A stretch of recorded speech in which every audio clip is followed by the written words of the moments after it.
Thank you so much, ladies and gentlemen. It's a pleasure to be here. For all of those who are in the audience, just a note before we begin. We are recording this for my show on CNN.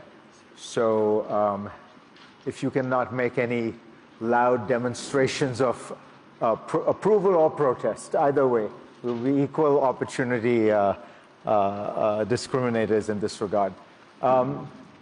We have a rare and important opportunity here to have a conversation with the President of Israel, Isaac Herzog, who has become a kind of legendary figure in Israel, and I think it's fair to say has managed to take the office of presidency and give it a certain moral weight that it that perhaps it has not always had. So it's a huge pleasure, President Herzog. Thank you so much for joining us. Pleasure being here, again, being at the World Economic Forum, and thank you for your words. We are, what is it now, 1 year, 3 months from the start of the October 7th war, the attack which then triggered the war. And it seems to me that Israel's situation today has utterly transformed. Hamas is in very bad shape. Its leadership has been largely destroyed. The leaders who planned the attack have been destroyed. Hezbollah has been substantially weakened. Multiple levels of its leadership have been destroyed.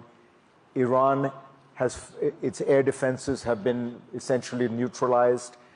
Its capacity to make weaponry has been significantly impeded. When you look at all that, do you view it as an opportunity for Israel, and what kind of opportunity? First of all, we are still at war. Of course, the ceasefire began on Sunday, and that is a very blessed moment, especially as we are hoping and yearning and working towards bringing back our hostages. I'll talk about it in a minute, but I would say that clearly the situation poses a great opportunity for the world at large, especially the free world, because the source of evil that emanates and covers us all starts with terror, especially with Iranian-instigated terror. This is the strategic issue above everything. Each proxy you deal with, the Houthis, Hezbollah, Hamas, Iraq, etc., so forth and so on, it is all supported, financed, organized, commanded, controlled, trained by Iran. This empire of evil in Tehran is still spending billions, and I have news for you and the entire universe.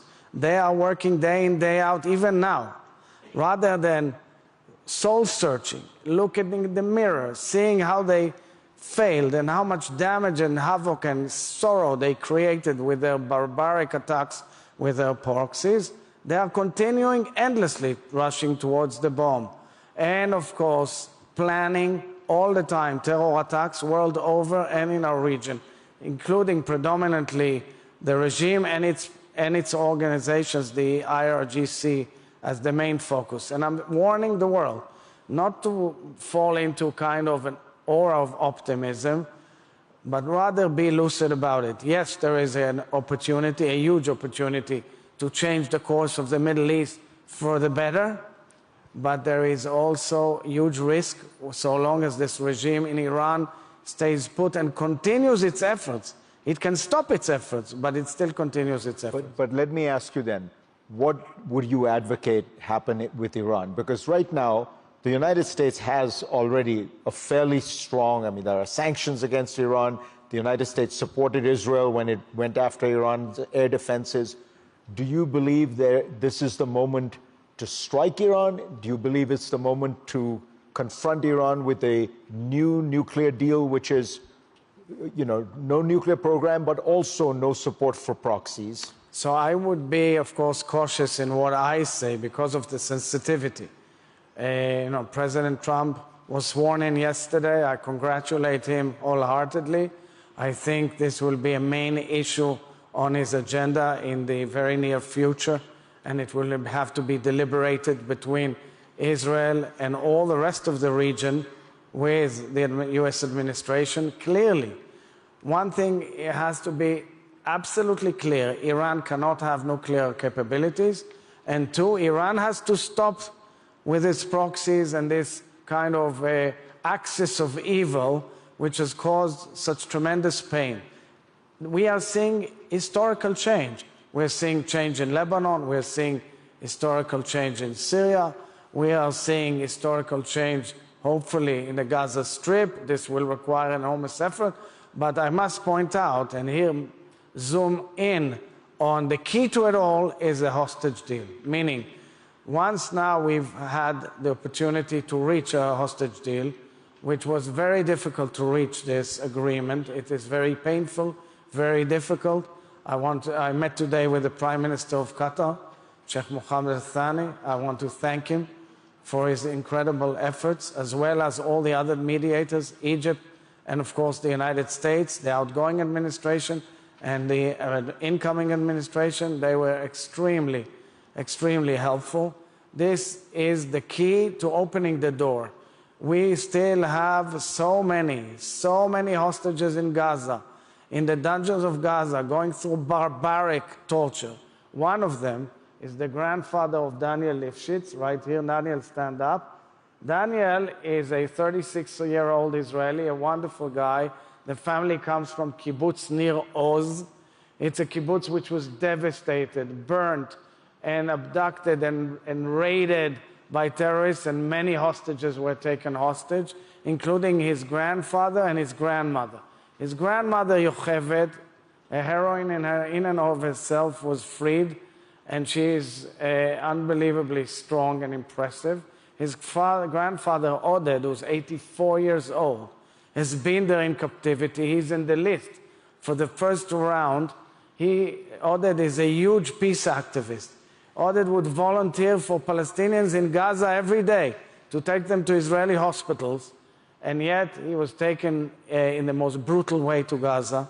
And we pray that him and all the other hostages will come back immediately, according to the agreement, as soon as possible, with no ifs and buts. And I think we all have to express our gratitude to the Jordan. So let me ask you about the prospects of getting more hostages out, which is getting to the second phase of the deal. Yes. At the second phase of the deal, Israeli forces do have to withdraw, according to the outlines, from some substantial areas. If that happens, it has already been made clear that the Minister of Finance, Mr. Smotrich, will resign, in which case the Bibi Netanyahu does not have a majority. Is it inevitable that we will never get to the second phase because of that complexity? No, I believe that there is a clear potential of getting to the second phase. There is a desire to get to the second phase. We meant it when we signed the agreement. We know that there are challenges and arguments. Israel is a democracy, and you want to know something. I truly understand those who have reservations and fears, because we are going to release terrible terrorists. This is the whole equation. We are asking to release women and children, and for that we are paying with terrorists, cruel, barbaric terrorists. But we all agree that this has to be done. We want them home. It's top priority of the nation of Israel. We will have to deal with the real question of the day after in Gaza. How do we make sure that this does not recur? How do we make sure that it's not Hamas who dictates and leads that place? We have to learn from historic lessons and from all our experiences, and as such, focus on that. And I think the crux of the discussions will have to deal with that regarding the second phase. So people like General Petraeus, who's a friend of Israel, say that Israel's military strategy has been misguided, that it has been entirely focused on simply destroying Hamas without building up confidence and in the rest of the Palestinian population, and without separating, if you will, the terrorists from the local population. As a result, he predicted very early on my program that Israel would have to keep going back into each of these towns, Khan Yunis, wherever it was, back, again and again. That does seem to be what's happened. So how do you get out of that cycle without trying to in some way give the Palestinians in Gaza some confidence that they have a leadership that they feel is legitimate? As leaders in the region who clearly identify a unique historic opportunity. The trajectory is clear. The trajectory is the acceptance of Israel in the region, no terror, safety for all, and development of the Middle East towards a better future. But there's one thing in Petraeus' comments that in my mind suffer from a certain naivete in the way you focus on it. The truth of the matter is that our soldiers were shocked in the infrastructure that they found in Gaza, meaning in so many houses there were tunnels leading to the command and control centers of Hamas, to places where hostages are held, to huge amount of ammunition. It's a whole school of military operational tactics that were basically strategy. They filled up Gaza on behalf of Iran and Hamas as a terror base to be launched against Israel. It's clearly a wake-up call also for Israel. Same goes, by the way, for southern Lebanon. You know that we unraveled about 85,000 weapons of all sorts, from missiles to rifles, throughout the little strip that we took over and cleaned up in southern Lebanon. So meaning that we have an issue here, how to make sure that this does not recur. We are still under the trauma and the post-trauma of October 7th. Let's not elude ourselves. We have to learn the lessons and make sure that there is clear security. When I spoke in Congress 3 months before the war, in a joint session, I said that it is only terror which is blocking peace. And now I think, and especially in light of President Trump's speech yesterday about terror organizations, I truly believe that there has to be a major world effort against terror. And this is one of them. Terror is creating havoc in Africa, in all sorts of regions around the world. We must fight terror. So you talked about transforming the region, and part of that clearly would be if Israel and Saudi Arabia could have relations, because that would almost certainly then trigger a broader Arab reconciliation with Israel. The Saudi government has made clear that in order for that to happen, they need to see, in the foreign minister's words, permanent and irreversible steps toward a Palestinian state.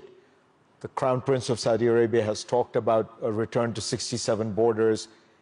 Is Israel willing to make those kind of concessions to get to that transformed state of relations? So I would say, first of all, that the grand vision, and it's something that makes so much sense, is that the children of Abraham, Muslims and Jews and Muslims, dwell together in peace in the region of their creation. It is something huge. You read it in the Bible, you read it in the Quran. It is something that after the enormous pain, really pain and enormous tragedies, we should strive for. And I think that a cornerstone for the next step of getting to that dream realized is a normalization, as they call it. But let's be honest, there's real dialogue between Israel and Saudi Arabia. Saudi Arabia and Israel. Saudi Arabia is a very important country in the region and is, of course, the basin for Islam. And I believe that this must be moved forward. I say it openly. I supported it, and I still support it wholeheartedly. But do you support the conditions? And I think that there is an opportunity now to move forward. Regarding the nitty-gritty or the conditions, I would ignore some of all the statements. I think these things need to be discussed in closed rooms. I assume the Oval Office will be involved in it as well. I think that everybody realizes that this is a step that should radiate to the entire universe. Israel is here in this region forever, and that's why we should aim for it. apart also from the fact that Saudi Arabia itself is a key to regional stability. For example, I can envision that our region will supply energy, solar energy, to Europe, Asia, and Africa. We need for that a combination of all the states. There is an infrastructure available. There was a vision which was laid out by the previous outgoing administration of President Biden, connecting Israel all the way to India, meaning Europe to Southeast Asia and America to Australia through the Eastern Hemisphere. These are big things, and we have to push for all of that. In that vision, what is your vision for the 7 million Palestinians who live in Israel, in Gaza, and the West Bank? They neither have full political rights in Israel, they are not Israeli citizens, nor do they have full political rights in their own country. What is to happen to them? So we should strive for peace, and they deserve to have peace just like us. But it requires them to disseminate and understand that terror is out of the question under any circumstances. And unfortunately, even now, in these very hours, we are fighting and combating terror in the Jenin area, which is under the Palestinian Authority's rule. I believe that there will be a moment after the enormous pain and after the rules are set, which mean no more terror, that there will be a moment where we'll have to have a real peace with our Palestinian neighbors. And I dream of that day, but it will take time. Does that include a Palestinian state? It includes many ideas, because the idea of the two-state solution is something which, on record, I supported in the past many times. But I would say that I had a wake-up call following October 7th, in the sense that I want to hear my neighbors say how much they object, regret, condemn, and do not accept in any way the terrible tragedy of the terror attack of October 7th and the fact that terror cannot be the tool to get there. I mean, innocent civilians were butchered, raped, abducted, burned to death. People who are the biggest peace activists, we had to go to DNA labs all over the world to identify their bodies. Hostages are still in the dungeons of Gaza. This doesn't work this way. If we are dignified human beings, it is unacceptable under any norm. Let me ask you about something that happened in Israel. The head of the IDF, very respected Lieutenant General, resigned because he felt it was important to take personal responsibility for the failure of October 7th.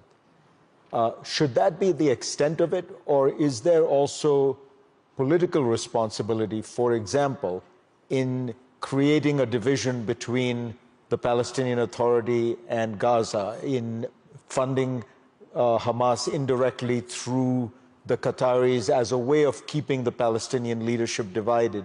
Were those also failures of Israeli strategy for which somebody should be held accountable? So first, let's explain to the public here that in the last hour, the Chief of Staff, General Halevi, submitted a letter announcing that he will be retiring in March. And I made a statement commending him. He is an outstanding hero of Israel who took responsibility both originally and in his letter for the failure of the IDF to block and prevent the horrific attack of October 7th. This, of course, does not derogate from the real responsibility which lies on Hamas, of course. And I also made a statement that there is a national need to inquire in depth. My wife and I, we've paid bereavement calls and visits and meetings with over 1,000 bereaving Israeli families of all faiths, religions, styles of life, and political views. Incredible nation we have, and I'm very, very proud. But there's enormous pain and agony, and many of these families say to us, we want to submit our position. We know from our kid on October 7th what happened at 8 a.m. in the morning. or soldiers who fought, or wounded, or ordinary Israelis, they are seeking, and that is why I repeated my call for a National Inquiry Commission.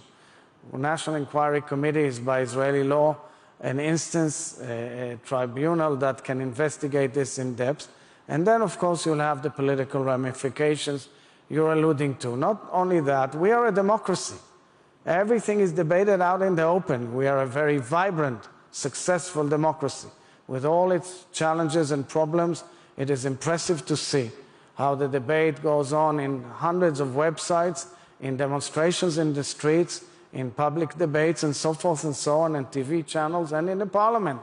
And I'm sure that will be at the end discussed and deliberated when election comes. You are a democracy, but there are, as you know, many friends of Israel. I'm thinking of people like Richard Haas in the United States, who say, if Israel continues on its current path, though, with 7 million Palestinians who do not have political voice, it will not be able to be, in the long run, a Jewish democratic state. So that there is a tension. We understand that there must be a political move forward on the Palestinian front. But one has to understand the state of mind of Israelis. To come after such a horror and a national trauma, surrounded from 7 different frontiers, and expect Israelis to say, hey guys, we are just, we are withdrawing, we're pulling out from that settlement or otherwise, that's not realistic at all. It doesn't make sense to Israelis. They need to see something that makes sense in terms of their personal security and safety. There were many efforts in the past. There will probably be new efforts now. That is why I think the trajectory of moving forward with Saudi Arabia, with Arab countries, which of course puts the Palestinian issue as a focal point in the discussions, is something which makes more sense to me. At the World Economic Forum this week, there is also one of the representatives of Iran here, Javad Zarif, the vice president, former foreign minister, the man who negotiated the nuclear deal.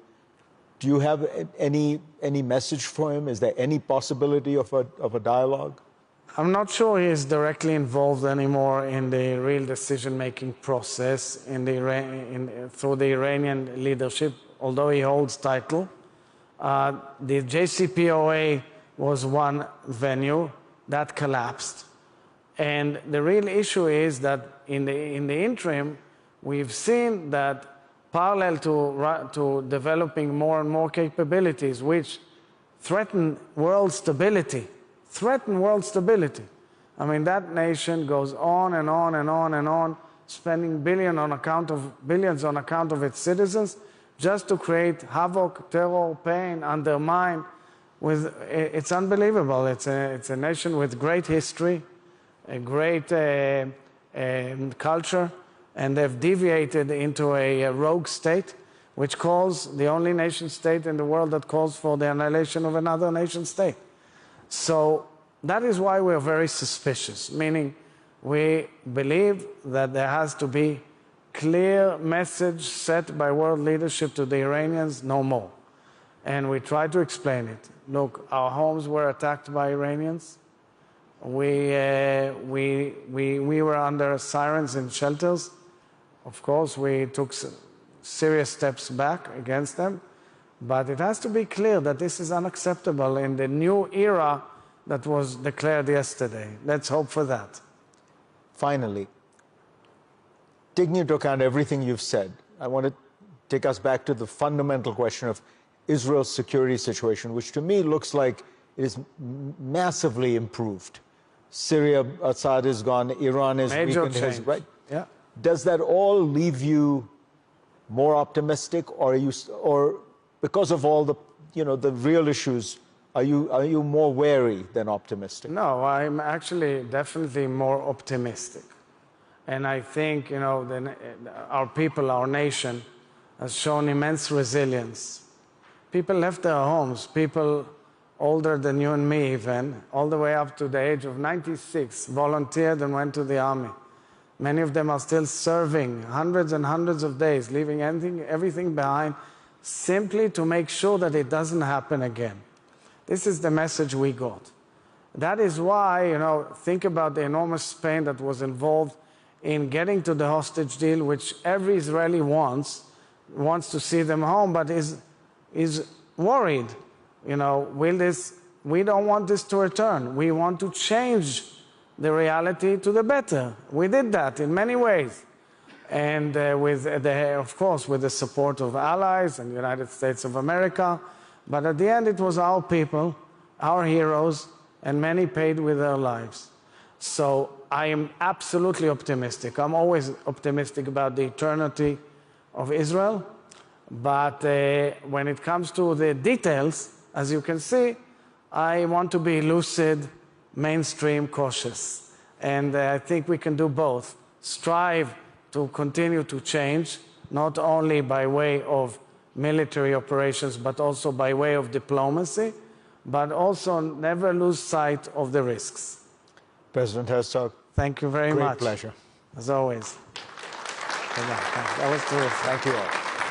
Thank you. You're terrific. You too.